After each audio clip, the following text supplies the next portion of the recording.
అవును నాయన, అన్నల దగ్గర మాట్లాడినప్పుడు, కుటుంబంలో మాట్లాడినప్పుడు, నాయన ఫ్రెండ్స్తో మాట్లాడినప్పుడు, లోకానుసారంతో మాట్లాడినప్పుడు అనేక సార్లు అబద్ధం ఆడాం నాయన ఈ పెదవులతో. నాయన దయతో కనికరించి క్షమించండి నాయన.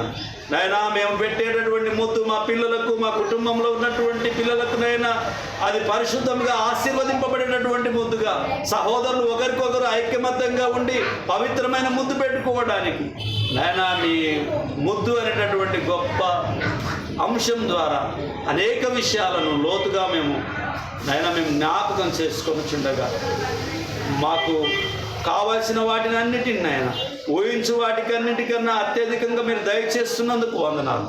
వాక్యం విన్న మా ప్రియులను, వారి కుటుంబాలను ఆయన మీరు దీవించి ఆశీర్వదించి మీ చిత్తాన్ని మా పట్ల నెరవేర్చి నాయన మేము ఈ లోకంలో మాత్రమే క్రైస్తవులుగా మేము నిలబడడానికి కాదు, కానీ మేము మరణించిన తర్వాత నాయన బలా నమ్మకమైనటువంటి దాసుడా దాసురాలా అని చెప్పి మెప్పు పొందుకోవడానికి, మేము పరదేశంలో ఉంటామని నిశ్చేతత కలిగి ఉండడానికి సహాయం చేయమని, మరణం వరకు నమ్మకంగా ఉండి మీరిచ్చే జీవ కిరీటాన్ని పొందుకోవడానికి, మాలో ఉన్నటువంటి ప్రతి అవిధేయత కలిగినటువంటి దుష్కార్యములను ఆయన దయతో కనికరించి తీసివేసి పవిత్రపరచుమని ఈ మనవులు మీ కుమారుడు మా ప్రాణరక్షకుడు మాకై మరణం పొంది సమాధి చేయబడి తిరిగి లేచిన నజరేయుడైన యేసుక్రీస్తు అతి పరిశుద్ధమైన నామంలో బ్రతిమాలి అడిగి వేడుకొని ప్రార్థించుచున్నాము తండ్రి, ఆమేన్.